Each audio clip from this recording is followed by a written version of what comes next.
Hello students, कैसे हो आप सभी लोग। मैं Rakesh Kumar Sharma KDC learning app पर आप सभी का स्वागत करता हूं। और आज जो हमारा थर्मोडायनेमिक्स का लास्ट टॉपिक है वो टॉपिक डिस्कस करने जा रहे हैं। टॉपिक का नाम है लॉज ऑफ टीडी। थर्मोडायनेमिक्स के कितने नियम हैं उन लॉज के बारे में बात करेंगे। उन लॉज के बारे में जो सेकंड लॉ एक्सप्लेन करता है थर्मोडायनेमिक्स का, सेकंड लॉ एक्सप्लेन करता है हीट इंजन, हीट पंप और रेफ्रिजरेटर। किसको एक्सप्लेन करता है? हीट पंप, हीट इंजन और रेफ्रिजरेटर। तो इनके बारे में भी डिस्कस करेंगे। उससे पहले ये 3-4 टॉपिक है अपने पास, यहाँ से डायरेक्ट एग्जाम में क्वेश्चन बनता है, इनके बारे में बता देना चाहता हूँ। ठीक है, तो इन 4 टॉपिक को आप लोग पहले ध्यान से देखेंगे। यहाँ से जो एग्जाम में क्वेश्चन बनता है वो डायरेक्ट स्ट्रेट फॉरवर्ड क्वेश्चन बनता है। स्ट्रेट फॉरवर्ड क्वेश्चन कैसे बनेगा? आपको पूछ लेगा, ये तो हमने केटीजी के अंदर पढ़ा था, जो गामा होता है। गामा क्या होता है? The ratio of the specific heat at constant pressure and specific heat at constant volume, CP/CV होता है। तो गामा की वैल्यू 1 से ज़्यादा होती है, लेकिन गामा हमने पढ़ा था 3 चीज़ों के लिए। क्या?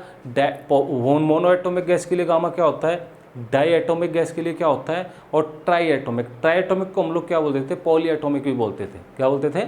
पॉली एटॉमिक गैस भी बोलते थे। तो हम कहते थे जी गामा मोनो एटॉमिक गैस के लिए ज़्यादा वैल्यू होती है, और ये वैल्यू लगभग कितनी होती है? 1.67 के बराबर होती थी लगभग। और ये वैल्यू डायटोमिक के लिए कम होती है, 1.4 के बराबर होती थी, और 1.33 के बराबर 1.33 ये होती थी। ठीक है, इनको अगर फ्रैक्शन में लिखेंगे तो ये वैल्यू 5/3 आती थी, ये 7/5 आती थी, ये 9/7 आती थी। ये इसकी वैल्यूज होती थी। लेकिन अगर बात करते हैं किसकी? वर्क डन की। किसकी बात करते हैं? वर्क डन की। तो वर्क डन में देखिए, हमने एडियाबैटिक प्रोसेस में वर्क डन पढ़ा था अपने पास P1V1 माइनस के P2V2 ओवर में गामा माइनस के 1। यहाँ पर जो वर्क डन है वो गामा के साथ में क्या है? इनवर्स रिलेशन रखता है। क्या रखता है? इनवर्स रिलेशन रखता है। इसका मतलब गामा की वैल्यू बढ़ेगी तो वर्क डन की वैल्यू क्या होगी? घटेगी, डिक्रीज होगी। गामा बढ़ेगा तो वर्क डन क्या होगा? डिक्रीज होगा, घटेगा। तो देखिए, अगर यहाँ पर gamma mono is greater than gamma di is greater than gamma poly, तो वर्क डन उल्टा हो जाएगा। Work done by the mono atomic gas is less than the work done by diatomic gas and work done by poly atomic gas. तो poly atomic gas के द्वारा work done maximum होगा, उसके बाद diatomic के, उसके द्वारा मोनो एटोमिक। लेकिन गामा का रिलेशन क्या होता है? उल्टा। तो ये क्वेश्चन अपने को 1 नंबर का पूछता है डिफेंस के अंदर। ठीक है, एयरफोर्स हो, नेवी हो, ND हो, जितने भी एग्जाम है। एंथैल्पी रिलेशन मैंने आपको पिछली वाली वीडियो में बताया भी था। ठीक है, यहाँ पर दोबारा लिख दिया है। Enthalpy is nothing the total energy content bye the system. System के पास जो टोटल एनर्जी होती है, चाहे हम वर्क डन की बात करें, चाहे हीट एनर्जी की बात करें, इंटर कुछ भी हो, टोटल एनर्जी का मेजरमेंट कौन देता है अपने को? ये एंथैल्पी देता है। तो H इजिकल टू में क्या हो गया? U plus PV। U is the internal energy and PV is the work done. It is resembles with the first law of TD। First law of TD हम आगे पढ़ेंगे। जो थर्मोडायनेमिक्स है, thermodynamics का पहला लॉ क्या आता है? हम अगर हीट एनर्जी सप्लाई करते हैं सिस्टम को, या तो इंटरनल एनर्जी को काम करेगा या फिर वर्क डन को बढ़ाएगा। तो H is resembles with the heat energy, U अपने पास एज इट इज है ही है, और वर्क डन अपने पास क्या हो गया? PV हो गया। तो अगर आपको पूछता है जो एंथैल्पी कंसेप्ट है, क्या है? एंथैल्पी कंसेप्ट है वो न्यूटन्स आपके किस नियम के साथ में, या फिर जो थर्मोडायनेमिक्स के किस नियम के साथ में रिजेंबल करता है? जो एंथैल्पी कंसेप्ट है हीट लॉ के, थर्मोडायनेमिक्स लॉ के किस कंसेप्ट के साथ में रिजेंबल करता है? तो जो एंथैल्पी कंसेप्ट है थर्मोडायनेमिक्स के पहले नियम के साथ में रिजेंबल करता है। किसको सिमिलर है? पहले नियम के सिमिलर होता है। ठीक है, नेक्स्ट है अपने पास आइसोथर्मस इलास्टिसिटी क्या होती है और एडियाबैटिक इलास्टिसिटी क्या होती है। ये बल्क मॉड्यूलस वाली इलास्टिसिटी है। क्या? Bulk modulus. जो स्ट्रेस बाय स्ट्रेन पढ़ते थे, स्ट्रेस प्रेशर का रिजेंबल, और स्ट्रेन क्या हो गया? बल्क में डेल्टा V/V। तो मैंने क्या लिख दिया? ये लिख दिया अपने पास। ठीक है, हम इलास्टिसिटी पढ़ते थे ना, इलास्टिसिटी क्या होती थी? इलास्टिसिटी इज इक्वल टू में स्ट्रेस बाई स्ट्रेन, और स्ट्रेस क्या होता था? Force per unit area, strain होता था चेंज इन डायमेंशन ओवर में ओरिजिनल डायमेंशन। इस फोर्स पर यूनिट एरिया को ही तो प्रेशर बोलते थे, प्रेशर ओवर में डेल्टा V/V। ये हो गया अपने पास, ये हो गया, यही मैंने लिखा हुआ है। तो अगर मैं थर्मल की बात करता हूँ, थर्मल के केस में ये होती है। एडियाबैटिक प्रोसेस की बात करता हूँ तो एडियाबैटिक प्रोसेस में इलास्टिसिटी क्या होती है? ये होती है। क्लियर होगा सभी को? तो एडियाबैटिक में प्रोसेस, अगर इन दोनों के बीच का रिलेशन आपके एग्जाम में आता है, what is the relation between the elasticity constant या फिर bulk modulus of elasticity in the isothermal process and adiabatic process? तो रिलेशन क्या हो गया? एडियाबैटिक कांस्टेंट के केस में ये isothermal of adiabatic elasticity is equal to gamma types of the elasticity constant in isothermal process. किसमें? Isothermal process के case में। क्लियर है। तो ये 4 क्वेश्चन थे, डायरेक्ट एक एक नंबर के एग्जाम में पूछ लेते हैं, यहाँ पर डिस्कस है, ठीक है। इनको एज इट इज छाप लो आप लोग, एज इट इज लिख लो जैसे लिखे हुए हैं। फिर हम डिस्कस करेंगे लॉज ऑफ टीडी, थर्मोडायनेमिक्स के नियम कितने होते हैं और कौन कौन से होते हैं।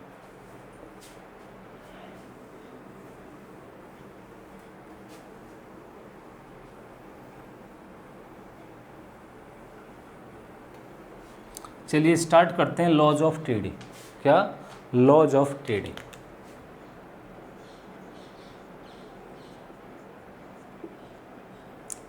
लॉज ऑफ टीडी में देखो क्या होता है। थर्मोडायनेमिक्स का पहला नियम क्या कहता है अपने को? थर्मोडायनेमिक्स का पहला नियम ये कहता है, अगर कोई भी सिस्टम है, इस सिस्टम को आप लोगों ने हीट एनर्जी दी, क्या दी? हीट एनर्जी दी। हीट एनर्जी की यूनिट जूल होती है, बताई थी। तो इस सिस्टम के अंदर 2 काम होंगे। ये क्या करेगी इस सिस्टम की? या तो इंटरनल एनर्जी को बढ़ाएगी, और इंटरनल एनर्जी बढ़ गई होगी तो क्या करेगी? वर्क डन करेगी। क्या करेगी? वर्क डन करेगी। तो हमने जो हीट एनर्जी दी होगी, या तो इंटरनल एनर्जी को बढ़ाएगी या फिर क्या करेगी? Work done.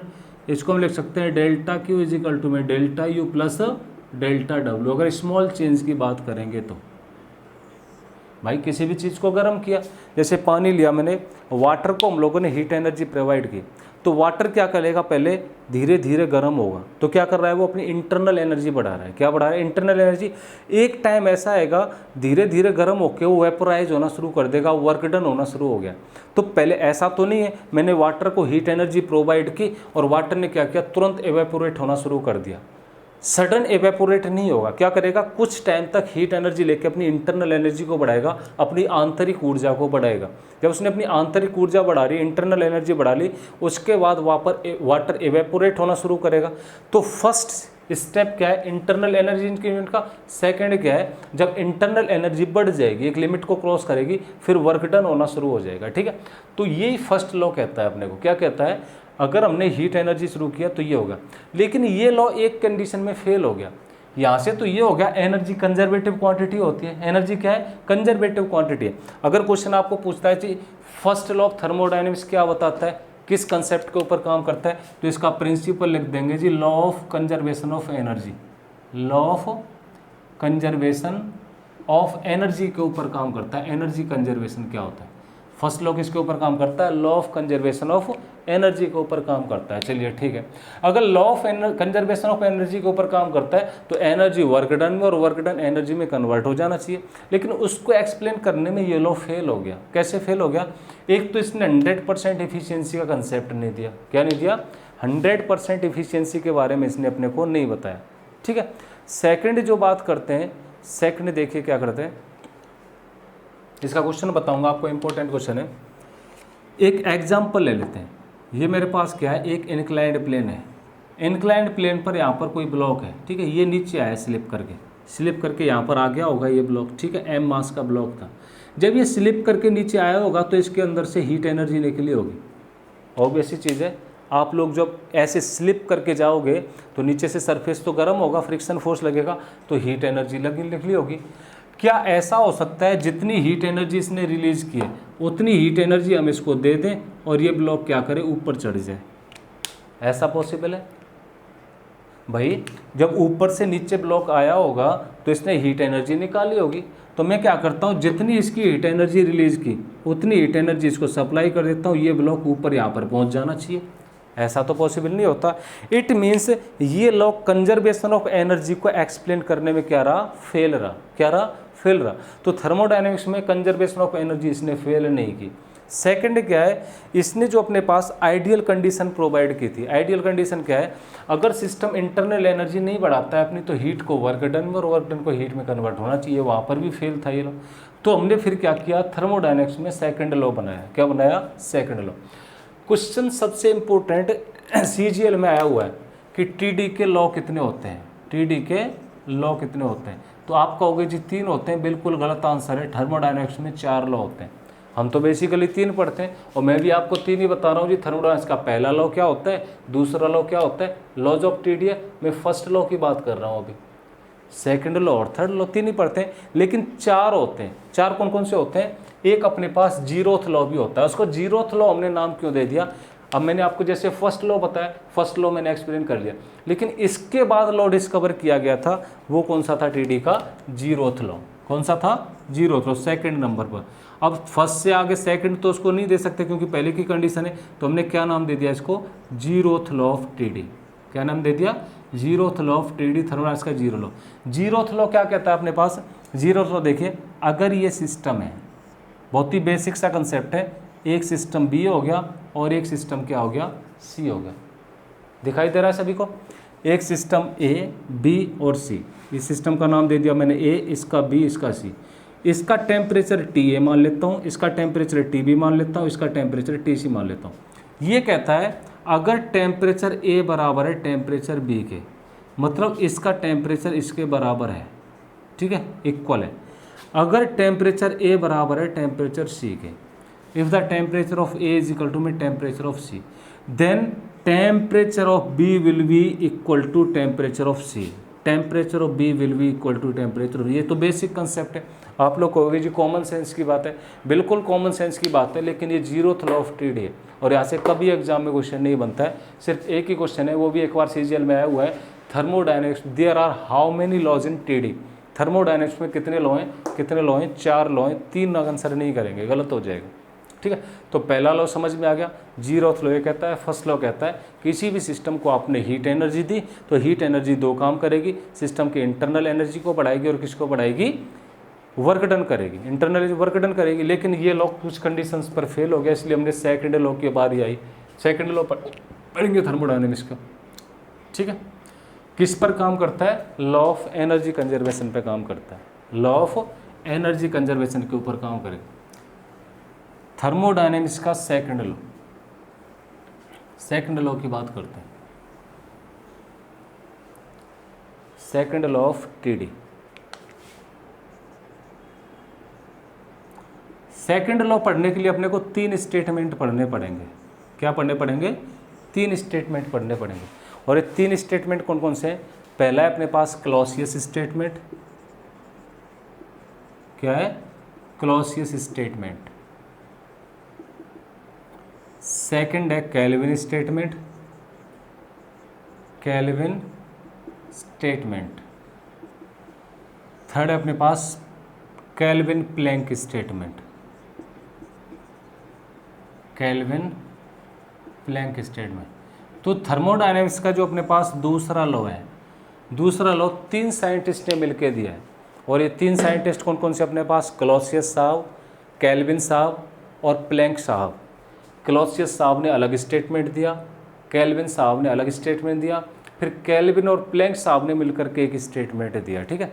क्लॉसियस साहब का स्टेटमेंट क्या था, क्लॉसियस साहब का स्टेटमेंट क्या है, there is impossible to transfer the heat from low temperature to high temperature. अगर मेरे पास टेम्परेचर क्या है, टेम्परेचर T1 हो गया T2, अगर टेम्परेचर T1 बड़ा है T2 से तो मैं हीट एनर्जी को ट्रांसमिट कर सकता हूँ। अगर इसको टेम्परेचर लो टेम्परेचर से हाई टेम्परेचर पर हीट ट्रांसमिट करूँगा तो नहीं होगी। There is impossible to transmit the heat energy from low temperature to high temperature. हम कभी भी लो टेम्परेचर से हाई टेम्परेचर पर हीट ट्रांसमिट नहीं कर सकते हैं, क्लॉसियस साहब ने अपने को बताया। किसने बताया, क्लॉसियस साहब ने बताया अपने को। केल्विन साहब ने क्या बताया, अपने पास 2 सिस्टम होते हैं, एक तो होता है सोर्स। क्या होता है, सोर्स अभी पढ़ेंगे इंजन के अंदर। एक होता है सिंक। क्या होता है, सिंक होता है। इसका टेम्परेचर बराबर है इसके टेम्परेचर के, सोर्स का टेम्परेचर बराबर है सिंक के टेम्परेचर के। No work done will be in the system, system के अंदर वर्क डन क्या हो जाएगा, 0। अगर हम सोर्स का बराबर टेम्परेचर कर देते हैं किसके, सिंक के, यहाँ भी टेम्परेचर इतना, यहाँ भी टेम्परेचर इतना, यहाँ भी 20 डिग्री सेल्सियस, यहाँ भी 20 डिग्री सेल्सियस, जब दोनों टेम्परेचर बराबर है तो हीट ट्रांसमिट नहीं होगा, हीट ट्रांसमिट नहीं होगा तो वर्क डन क्या हो जाएगा, 0 हो जाएगा, ठीक है। ये केल्विन साहब का स्टेटमेंट है। केल्विन प्लैंक साहब ने अपने को मिलकर एक स्टेटमेंट दिया, it is impossible to construct an engine of 100% efficiency. 100% efficiency का इंजन बनाना इस दुनिया में क्या है, इम्पॉसिबल है। 100% इंजन इफिशियंसी का तो आज तक एक ही इंजन बना है, वो कौन सा है, कार्नोट इंजन। कौन सा बना है, कार्नोट इंजन। और कार्नोट इंजन भी क्या अपने पास आइडियल है, जो अभी तक दुनिया में बना नहीं है, सिर्फ किताबों में। सिर्फ कहाँ है, पेपर पर, पन्नों पर, पेजों के अंदर ये है, अभी तक दुनिया में कार्नोट इंजन नहीं बना है। 100% इफिशियंसी इंजन का मतलब क्या हो गया, अगर हमने हीट एनर्जी दी तो हीट एनर्जी इंटरनल एनर्जी बढ़ाती है, वर्क डन करती है, तो इंटरनल एनर्जी सिस्टम की 0 हो जाए, हीट एनर्जी वर्क डन में कन्वर्ट होगी, वो वर्क डन किस में कन्वर्ट होगा, हीट एनर्जी में। ऐसा इंजन आज तक दुनिया में नहीं बना है, ठीक है। तो अगर आपको पूछ लेता है जी 100% इफिशियंसी किसकी होती है, आप आंसर दे देना जी कार्नोट इंजन है, लेकिन अभी तक बना नहीं है दुनिया में। जितने भी इंजन है सारे कार्नोट इंजन होते हैं, लेकिन 100% इफिशियंसी नहीं होती इनकी। तो तीनों का स्टेटमेंट समझ में आ गया सेकंड लॉ में, पहला स्टेटमेंट, सेकंड स्टेटमेंट, तीसरा स्टेटमेंट। पहले स्टेटमेंट में क्लॉसियस साहब ने बताया लो टेम्परेचर से हाई टेम्परेचर पर हीट नहीं जा सकती है। इन साहब ने अपने को क्या बताया कि सोर्स और सिंक का टेम्परेचर बराबर कर देंगे तो वर्क डन सिस्टम का क्या हो जाएगा, 0, कोई वर्क डन प्रोसेस के अंदर नहीं होगा। इन साहब ने क्या बताया, केल्विन प्लैंक साहब ने मिलकर अपने को जी एफिशिएंसी 100% जिस इंजन की होती है उस इंजन को हम लोग कंस्ट्रक्ट नहीं कर सकते, फॉर्म नहीं कर सकते, ठीक है। तो कार्नोट इंजन अकेला इंजन है जिसकी इफिशिएंसी 100% है और ये भी आइडियल इंजन है, अभी तक दुनिया में नहीं बना है। तीसरा लॉ, थर्मोडायनेमिक्स के तीसरे लॉ की बात करते हैं। सेकंड लॉ क्लियर है, सेकंड लॉ को भी एक्सप्लेन करेंगे हम लोग हीट इंजन पढ़ के, क्या हीट इंजन पढ़ेंगे तब एक्सप्लेन करेंगे। थर्ड लॉ, टीडी का थर्ड लॉ क्या कहता है, तीसरा नियम थर्मोडायनेमिक्स का ये कहता है एंट्रोपी। अब ये एंट्रोपी क्या होती है, एंट्रोपी dQ/T, dQ/T, ये तीसरा नियम कहता है अपने से। dQ क्या होती है अपने पास, heat absorbed by the system. dQ क्या होती है अपने पास, हीट एब्जॉर्ब्ड बाय सिस्टम। और T क्या होता है अपने पास, एब्सोल्यूट टेम्परेचर। क्या होता है, एब्सोल्यूट टेम्परेचर पर जो हीट एब्जॉर्ब होती है सिस्टम। तो एंट्रोपी क्या होती है, entropy is the degree of measure of randomness. Randomness का हिंदी मीनिंग आप लोग देखोगे तो रैंडमनेस का हिंदी मीनिंग मिलेगा यूं ही मतलब विदाउट पर्पज के। यूं ही मतलब क्या हो गया, विदाउट पर्पज के हो गए, ठीक है। मतलब कोई मॉलिक्यूल ऐसे रैंडमली घूमता रहता है, ठीक है, डिस्टर्ब रहता है अपने पास, तो वो रैंडमली मूव करता है। उस रैंडमनेस को मेजर करने की जो कैपेसिटी है, रैंडमनेस को मेजर करने की जो डिग्री है, वो डिग्री क्या होगी मेरे पास, एंट्रोपी होगी। तो तीसरा नियम अपने को एंट्रोपी के बारे में बताता है, और यूनिवर्स की एंट्रोपी हमेशा पॉजिटिव होती है। किसी भी सिस्टम की एंट्रोपी पॉजिटिव होती है, नेगेटिव कभी हो नहीं सकती है। क्यों, एंट्रोपी एक तरीके से आप ये समझो, एंट्रोपी इज द डिस्टर्बेंस। क्या है, एंट्रोपी क्या है, डिस्टर्बेंस है। डिस्टर्बेंस मतलब कभी नेगेटिव क्यों नहीं हो सकता, क्योंकि डिस्टर्बेंस कभी डिक्रीज होता ही नहीं है। जैसे आपने पानी को गर्म किया तो आपने डिस्टर्ब कर दिया। आप लोग कहोगे जी मॉलिक्यूल हाई स्पीड से जा रहे होंगे, एंट्रोपी बढ़ गई, मोशन के साथ सीधा रिलेशन है भाई। आपने पानी को ठंडा कर दिया, बर्फ कर दिया, जमा दिया, आप कहोगे जब तो मॉलिक्यूल रुक गया, एंट्रोपी कम होनी चाहिए ना। डिस्टर्बेंस बोला, आपने पानी को गर्म किया तो डिस्टर्ब किया, फिर ठंडा किया तो उसको दोबारा डिस्टर्ब किया, दोबारा क्या किया, डिस्टर्ब किया। It is the randomness, disturbance. तो एंट्रोपी हमेशा क्या रहेगी, पॉजिटिव रहेगी, कभी भी नेगेटिव नहीं रहेगी। सिस्टम हमेशा हीट ऑब्जर्व करे। हीट एब्जॉर्ब की सिस्टम ने, चलो ठीक है जी, एंट्रोपी बढ़ी, हीट रिलीज कर दी, आप कहोगे जब तो डेल्टा क्यू नेगेटिव है ना। डिस्टर्बेंस देखिए, हीट एब्जॉर्ब की तरह सिस्टम डिस्टर्ब हुआ, रिलीज करेगा तो भी तो डिस्टर्ब होगा, तो 2 बार डिस्टर्बेंस हो गया। This disturbance is the entropy. इसलिए हम कहते हैं एंट्रोपी यूनिवर्स की हमेशा क्या है, पॉजिटिव है, नेगेटिव कभी हो नहीं सकती है, क्या रहेगी, हमेशा पॉजिटिव, ठीक है। अब लास्ट टॉपिक की बात करते हैं। लास्ट में हम लोग 3 चीज़ पढ़ेंगे। इसकी 3 चीज़ कौन कौन सी पढ़ेंगे, देखिए। लास्ट टॉपिक है अपने पास हीट इंजन। यहाँ पर मैं आपको बताऊंगा हीट इंजन के बारे में, क्या हीट इंजन कैसे काम करता है। सेकंड कंसेप्ट आपको बताऊंगा रेफ्रिजरेटर क्या होता है, रेफ्रिजरेटर कैसे काम करता है। थर्ड कंसेप्ट है अपने पास हीट पंप, क्या, हीट पंप। अपने को आउटपुट तीनों में अलग अलग मिलता है, तीनों का पर्पस अलग अलग है। जैसे अब मैं बात करता हूँ हीट इंजन की, तो हीट इंजन में देखिए अपने पास 2 चीज़ होती हैं, एक तो सोर्स होता है, एक क्या होता है, सिंक होता है। इसको क्या बोलेंगे, सोर्स, इसको क्या बोलेंगे, सिंक बोलेंगे। और यहाँ पर क्या हो गया, बीच में हीट इंजन हो गया। क्या हो गया, हीट इंजन हो गया। यहाँ पर मैं बात करूँगा तो एक तो क्या होता है सोर्स होता है, एक क्या होता है सिंक होता है। यहाँ पर क्या हो गया, ये रेफ्रिजरेटर हो गया। क्या हो गया, रेफ्रिजरेटर। ये क्या हो गया, सोर्स हो गया, और ये क्या हो गया, सिंक हो गया। यहाँ पर भी बात करूँगा तो एक तो क्या होता है सोर्स होता है, और एक क्या होता है सिंक होता है। क्या हो गया, ये सोर्स हो गया, और ये क्या हो गया सिंक। और ये क्या हो जाएगी मेरे पास हीट पंप। क्या हो जाएगी, हीट पंप हो जाएगी। अब देखिए, हमें कोफिशिएंट ऑफ परफॉर्मेंस निकालना पड़ता है, और क्या निकालना पड़ता है अपने को, इफ़िशियंसी निकालनी पड़ती है। तो हीट इंजन के अंदर क्या होता है, आपको एक चीज़ हमेशा कंसीडर करनी पड़ती है, सोर्स का टेम्परेचर हमेशा सिंक के टेम्परेचर से ज़्यादा होता है। तो ऑल कंडीशंस में T1 is greater than T2। मैं चाहे इसकी बात करूं, चाहे इसकी बात करूं, चाहे इसकी बात करूं, तीनों केसेस में टेम्परेचर सोर्स का ज़्यादा रहेगा, सिंक का कम रहेगा। ये सोर्स क्या होता है, जहाँ से एनर्जी रिलीज हो रही होती है। जैसे इंजन की बात करूँ, इंजन में हमने पेट्रोल डाला, पिस्टन के अंदर पेट्रोल, सिलेंडर के अंदर गया, सिलेंडर के अंदर पेट्रोल जाके हीट एनर्जी स्पार्क होगा, हीट एनर्जी निकलेगी। That production system of the heat energy, cylinder क्या हो गया मेरे लिए सिंक हो गया। जब इंजन चलेगा तो धुआं निकालेगा अपने अंदर से, हीट एनर्जी रिलीज करेगा, वो कहाँ पर आ गया, इन्वायरमेंट में। This environment is the sink, जहाँ पर हीट एनर्जी कंज्यूम होती है, किसको क्या बोलते हैं, सिंक बोलते हैं।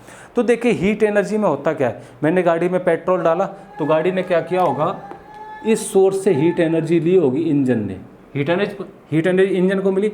अब इंजन उससे क्या करेगा, कुछ काम कर देगा, कुछ को धुआं की फॉर्म में, हीट की फॉर्म में इन्वायरमेंट में निकाल देगा।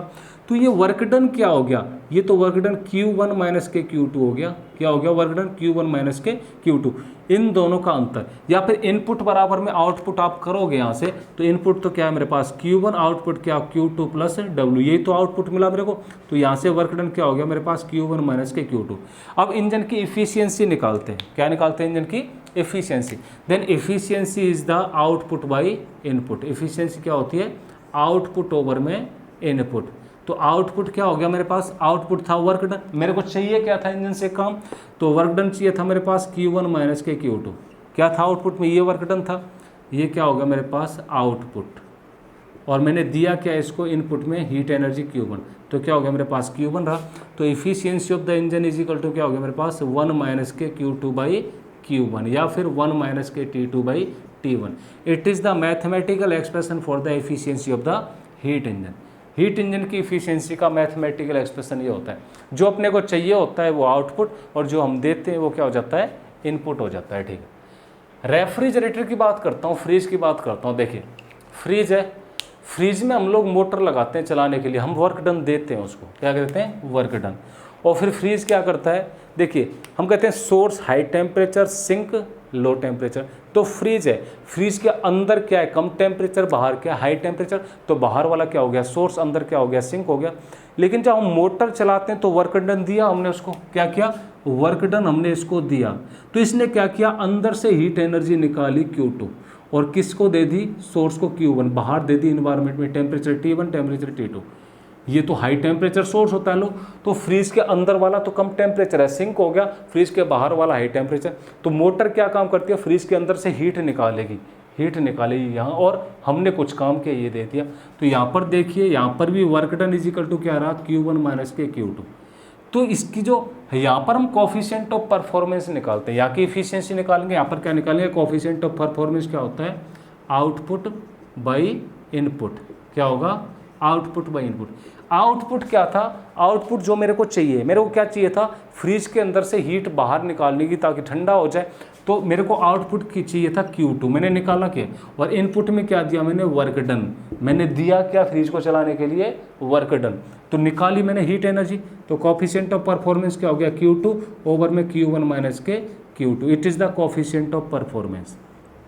क्या ये, इसको टेम्परेचर की फॉर्म में लिखना चाहो तो T2, तो T1 माइनस के T2। अब देखिए एग्जाम में रिलेशन ये आता है, what is the relation between the efficiency and coefficient of performance. ये आपके लिए होमवर्क है, आप लोग इसको करेंगे और कमेंट में मेरे को बताएंगे क्या आंसर आएगा। ठीक है, मैं आपको आंसर बता देता हूँ, आप लोग इसको सॉल्व कर लेंगे घर पे। The relation between the efficiency and coefficient of performance क्या हो गया, efficiency coefficient of performance is equal to में 1 माइनस के नीटा बाई नीटा। मोस्ट इंपॉर्टेंट रिलेशन है, कई बार नेवी और एयरफोर्स में आया हुआ क्वेश्चन है, कई बार आपको इफिशियंसी दे देगा मैथमेटिकल फॉर्म में, फिर कोफिशिएंट ऑफ परफॉर्मेंस पूछ लेगा, या फिर कोफिशिएंट ऑफ परफॉर्मेंस दे देगा मैथमेटिकल एक्सप्रेशन में, फिर क्या पूछ लेगा अपने को, एफिशिएंसी पूछ लेगा। ठीक है, कोई डाउट किसी को? Efficiency, coefficient of. अब हीट पंप की बात करते हैं। हीट पंप का काम क्या होता है? आपने देखा होगा ठंड के टाइम में घरों में हीट पंप लगाई जाती है, बिल्कुल लगाई जाती है ठंड के टाइम में। तो हीट पंप का काम क्या होता है? कमरे को गर्म करने का। क्या होता है? कमरे को गर्म करने का काम होता है। तो हम लोग मोटर लगाते हैं, क्या लगाते हैं? मोटर लगाते हैं यहाँ पर। तो इसको हमने वर्क डन दिया भाई, हीट पंप हमने कमरे में लगा दी, इलेक्ट्रिक एनर्जी तो सप्लाई करते हैं उसको, तो काम हमने उसको दिया। उसका काम क्या होता है? वो बाहर से हीट लेता है और किसको देता है? तो कमरा गर्म हो गया तो कमरा क्या हो गया? सोर्स, और बाहर क्या हो गया? वो हमारे लिए सिंक। तो उसने क्या किया? यहाँ से हीट ली और कहाँ पर हीट दी? इसको। कमरा क्या हो गया? सोर्स अपने पास। तो हाई टेम्परेचर होती है, लो टेम्परेचर। तो यहाँ पर भी सेम कंडीशन है। कोफिशिएंट ऑफ परफॉर्मेंस क्या होगा अपने पास? Output by input. क्या हो गया? Output by input. हमने क्या चाहिए थे? बाहर से इतने हीट ली, चाहिए क्या? कमरा गर्म चाहिए अपने को। क्या चाहिए? कमरा गर्म चाहिए अपने को, तो हीट एनर्जी लेनी पड़ेगी। तो हीट एनर्जी लेनी पड़ेगी कोफिशिएंट ऑफ परफॉर्मेंस, तो Q2 हो गया, ये अपने पास Q1 माइनस के Q2। तो सेम है अपने पास T2 ओवर में T1 माइनस के T2। सेम है कोफिशिएंट ऑफ परफॉर्मेंस, जो एक्सप्रेशन यहाँ पर था वही एक्सप्रेशन कहाँ पर आएगा अपने पास? यहाँ पर आएगा। बस आपको रिलेशन क्या याद रखना है? कोफिशिएंट ऑफ परफॉर्मेंस क्या होता है? Coefficient of performance output by input होता है। किस केस में निकालते हैं? इस केस में निकालते हैं। एफिशिएंसी हीट इंजन के केस में निकालते हैं। जो एफिशिएंसी होती है अपने पास लेस देन 1 वैल्यू होती है, और कोफिशिएंट ऑफ परफॉर्मेंस की ग्रेटर देन 1 वैल्यू होती है। याद रखेंगे, एफिशिएंसी हमेशा लेस देन 1 होती है, कोफिशिएंट ऑफ परफॉर्मेंस होता है ग्रेटर देन 1। तो अपना ये लास्ट टॉपिक था। अगला टॉपिक हम लोग डिस्कस करेंगे हीट ट्रांसफ़र। तब तक के लिए आप लोग क्या करेंगे? वीडियो को ज़्यादा से ज़्यादा शेयर भी करेंगे, सब्सक्राइब भी करेंगे, और जो आपके साथी हैं उन तक इस कंटेंट को पहुंचाएंगे भी। ठीक है, तो बहुत बहुत धन्यवाद सभी को। मिलते हैं नेक्स्ट वीडियो में।